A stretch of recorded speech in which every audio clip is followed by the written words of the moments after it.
you for joining me today.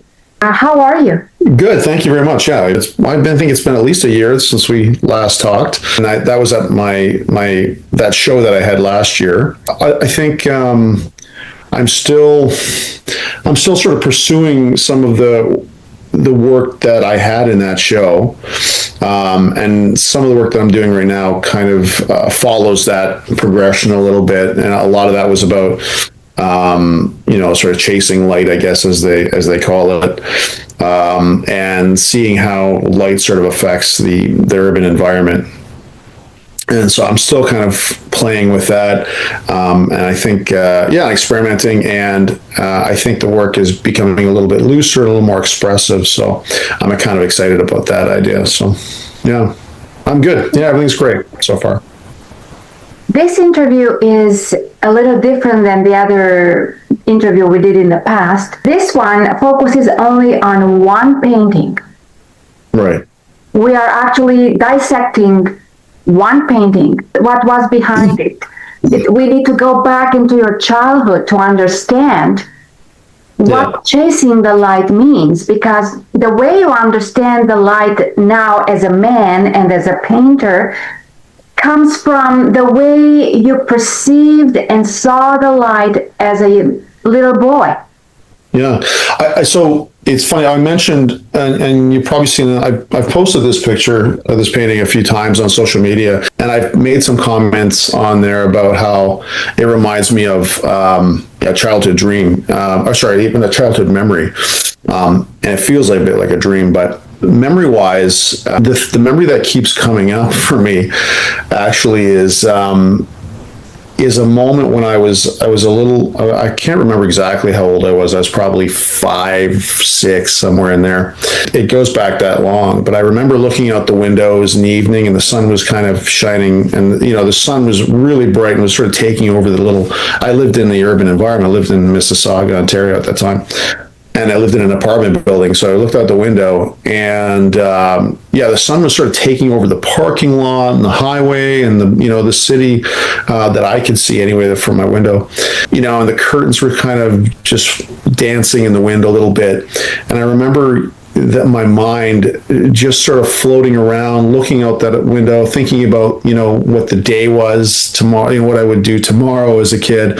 But I remember just feeling this sense of childhood dream, childhood. I remember watching Sesame Street, and that whole part of my childhood was, I guess the best way I could say it is like a dream. And so I remember looking out the window and seeing that, and it's just a poignant memory that sticks in my head. And it's not very dramatic, and it doesn't.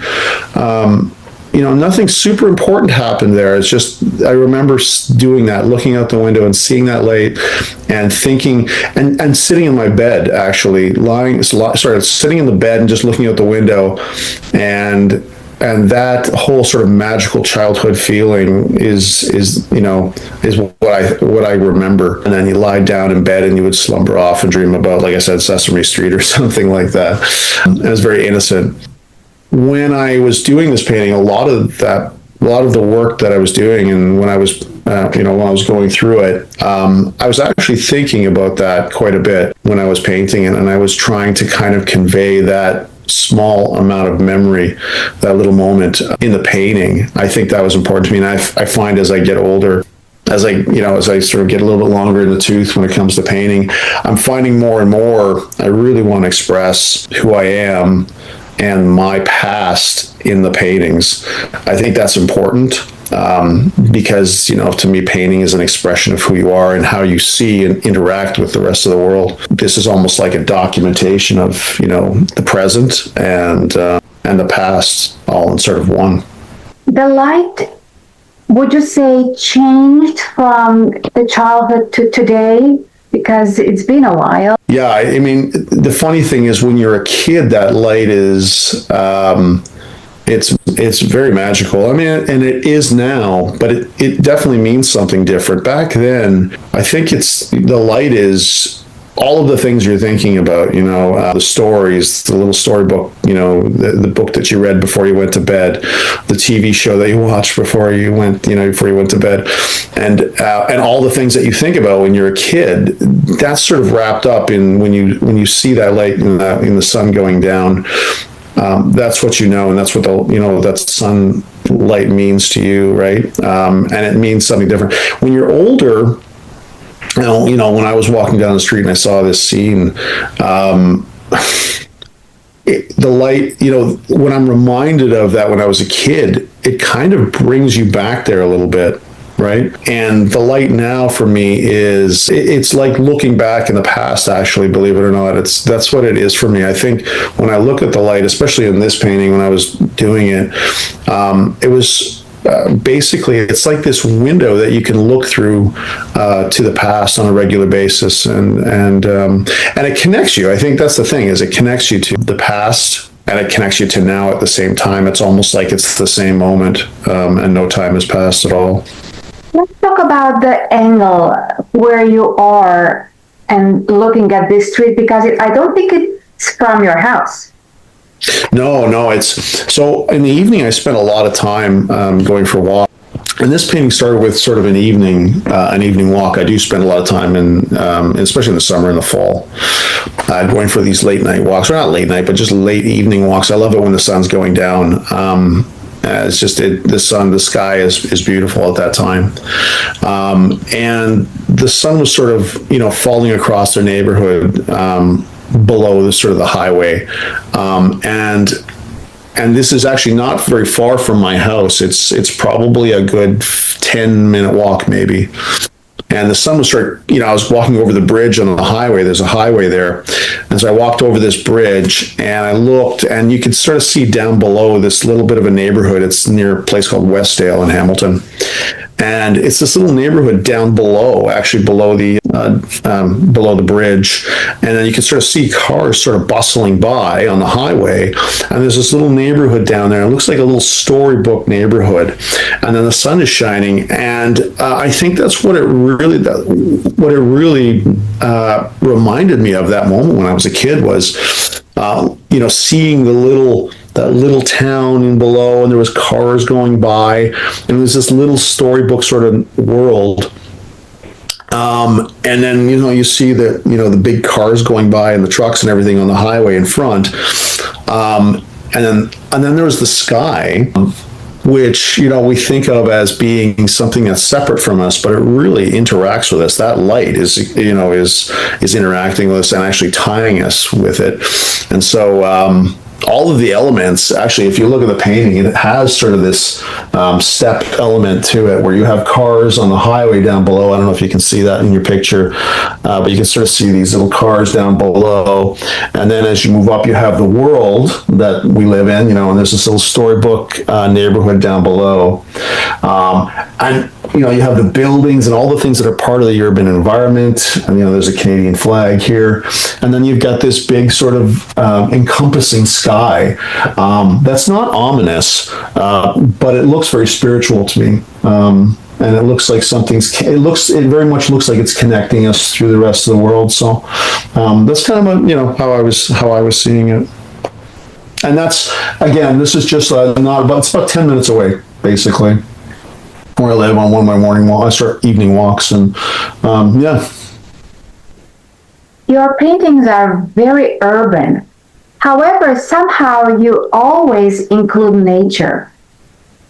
I think so, yeah. I think that, so growing up in the urban environment, it's funny, I grew up in an urban environment. My grandfather was he was an artist, and he introduced me to a lot of artists who were naturalists, with the Group of Seven, Robert Bateman, artists that really spent a lot of time in the nature and really focused on nature. And I think a lot of Canadian art over the last 100 years has definitely been focused on nature in the North, especially with the Group of Seven.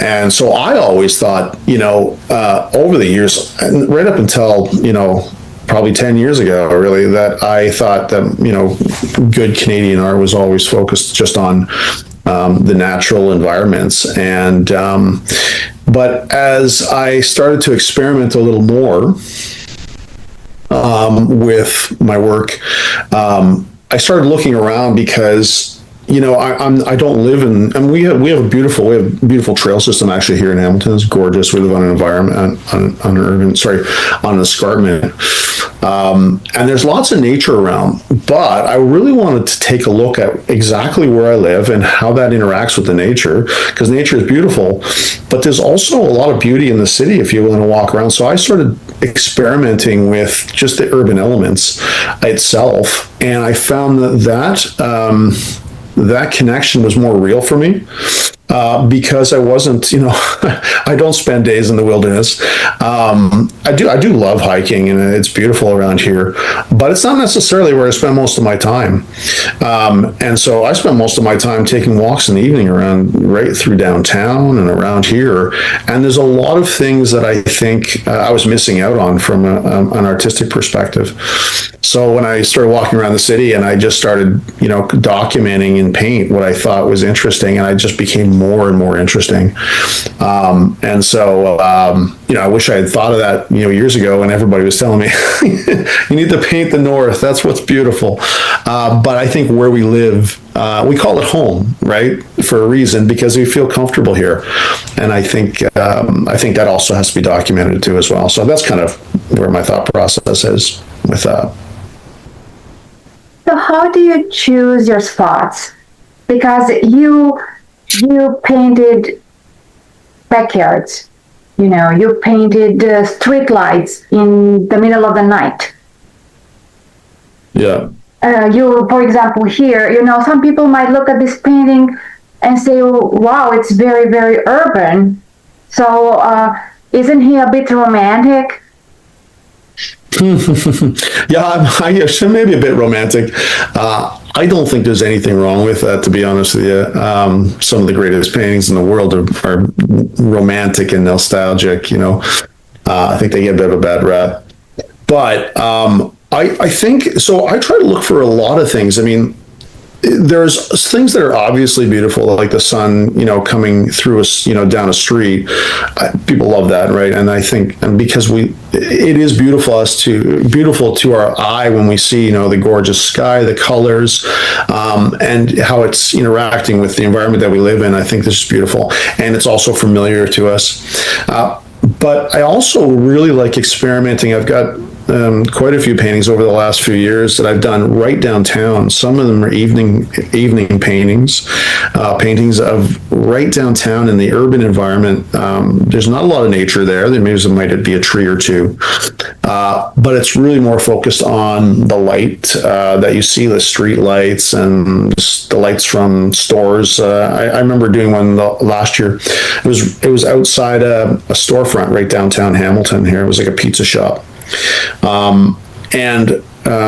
The light, I love looking at the different forms and abstract shapes that light can create.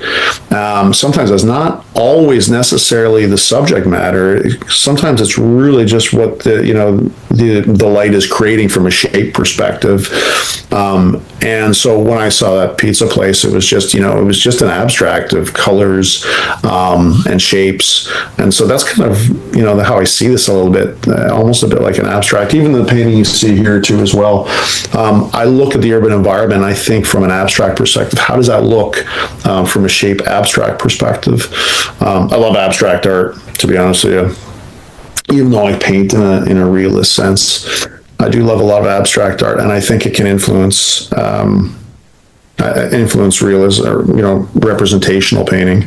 And so I like to play with that. I like to play with how you can abstract art can sort of simplify your compositions, and then playing with that and how that affects your realistic painting. So anyway, like I said, when I walk through the city, I'm looking for that. I'm looking for those abstract moments.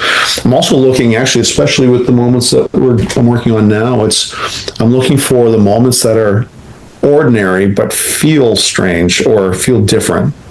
And I think in this painting, I think that we kind of get that sense that it's definitely a moment, but it's also a bit of a dream moment, that it's, that sky and those clouds are maybe not, 100% real, right? They feel kind of dreamlike. And I think that's actually one of the things I'm working on right now, is really focusing on that, is connecting, what's real to a sense of dream quality or memory. So the two that's what I'm looking at right now. Two aspects drew me to this particular painting. One was the dreamlike state that you are, talking about. The other one is a spirituality. I have never really heard you talking and mentioning spirituality so much as with this painting. So what really happened? That's funny you say that, actually.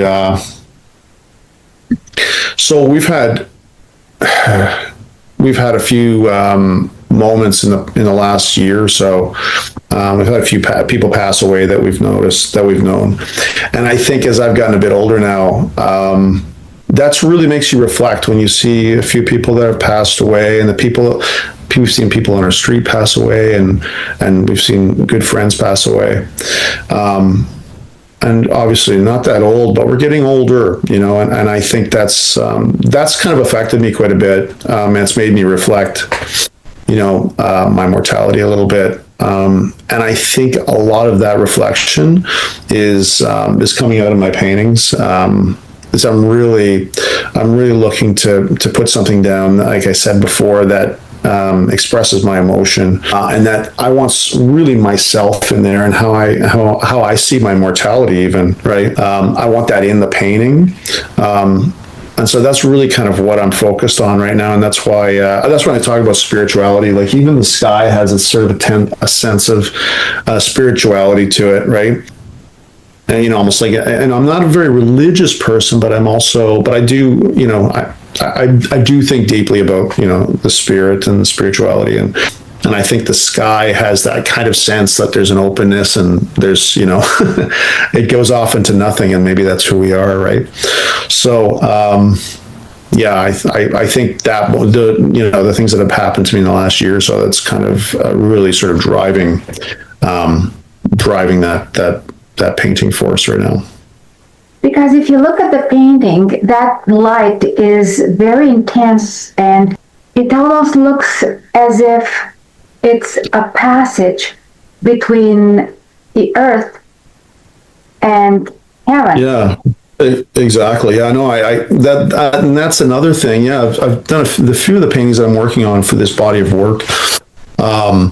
Are literally is exactly that. It's just the fact that we always think of the sky as this open thing that's not really part of our life, right? We're on the ground and the sky is up there. But yet it affects us in so many ways. The light that comes from the sky, the atmosphere, the weather, and then when you look into it, you realize that we're a little ball in the middle of it all, right?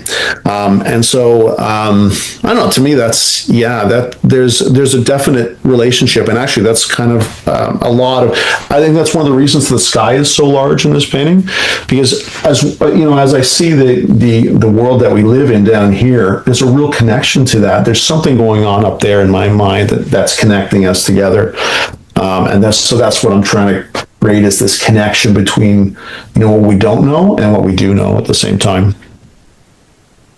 So and it's also a message, because if you look at the lower level, it's a little darker. It is. Yeah, it's funny. I was trying to. In past paintings, I've been really sort of liberal with my use of color. So, I use bright, sort of saturated colors in a lot of the work that I've done before. And now I'm starting to experiment with looking for the nuance in colors instead, looking for the small, subtle changes.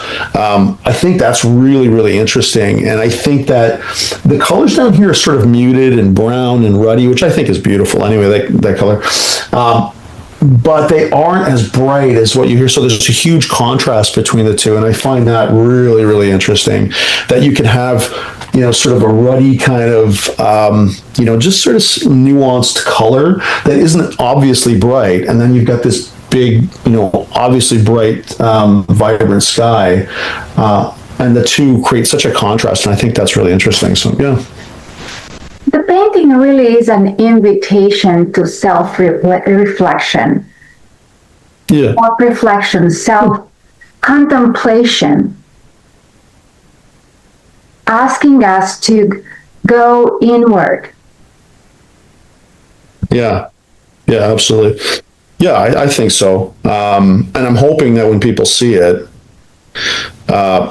when they spend some time looking at it, I think that they do kind of reflect. I hope it reminds them of something. I do feel like the sort of sunsets, and when the sky is setting, and so the sun is setting, and the sky is being washed out with color, and new color. There's a mood and atmosphere there that tends to make us, I find, reflect on our childhood or whatever. And so I hope when people see it, I hope they get the same feeling that, it's, that evening creates an atmosphere, and you think about things that are similar to that atmosphere. Maybe it's a childhood memory, maybe it's an evening that you had with a friend or whatever it is. And I'm hoping that it kind of reminds and makes you reflect in that respect on the past and how it's connecting you to the present. Yeah. Have you had the chance to show this to the public? Other than social media? Other than social media, no, I haven't showed this to anybody. This is just in the studio. I've been sharing on social media. So yeah, and this is a body of work. I'm working actually on a body of work for next show next year at Earl's Court Gallery, actually on Ottawa Street. I remember it was my show last year, and so this is kind of the body of work that. That I'm working through for that. So yeah, this is sort of the beginning process of it, and we'll see where it lands. Since you are also teaching and school just started. Yeah, I teach too as well. I teach. I taught at Mohawk College for quite some time. I also teach at the Dundas Valley School of the Art here, which is another art school not far from here. That's a great school, actually, by the way. And so I love teaching there. It's a very casual atmosphere, and that's a lot of fun because people are, they come in, they want to paint, they want to enjoy themselves. So that's a fun atmosphere to be. It's very different than the college where you have marking and all that kind of stuff. So that's why I love teaching at Dundas Valley, because people want to learn and you can share the knowledge. It's not quite as structured. I still like to structure the class so that people get something out of it, but it's a much more relaxed atmosphere and people can paint and enjoy themselves. So, and I enjoy that. I like teaching people. I like passing on information. I've been doing this since I was a kid, and I love passing on at least some of the tidbits of information, at least stuff that I've learned anyway over the years. I like to let people know, and I think people are appreciative of it. So, what would you like the public to take away from this painting? Even if you're not particularly a spiritual person or religious person, I think you can agree that there are moments when the light hits your face and you're living that do remind you of something bigger than yourself, I think. And we don't know what that is, but I think most people will kind of, get that there's maybe something bigger. We don't know what it is, but there's something bigger than ourselves, and interacting with the world around you through pain is one way to kind of create something that's other than just what we are, right? It's almost like a communication with the spiritual world, I guess, to some extent. And so I hope, I think everybody can kind of at least get something out of it in that respect. One thing about this body's work is the compositional elements in it. I'm really excited about, and you'll probably be seeing a lot of paintings that are very similar to this, that use compositional elements to make the painting really interesting. You'll see a lot of nice use of color, and I'm going to be especially experimenting with color in general. So yeah, I think that's where you're probably going to see a lot of that, and you're going to see a lot of sort of the interaction with the urban environment and just sort of the world and the sky around it. So yeah.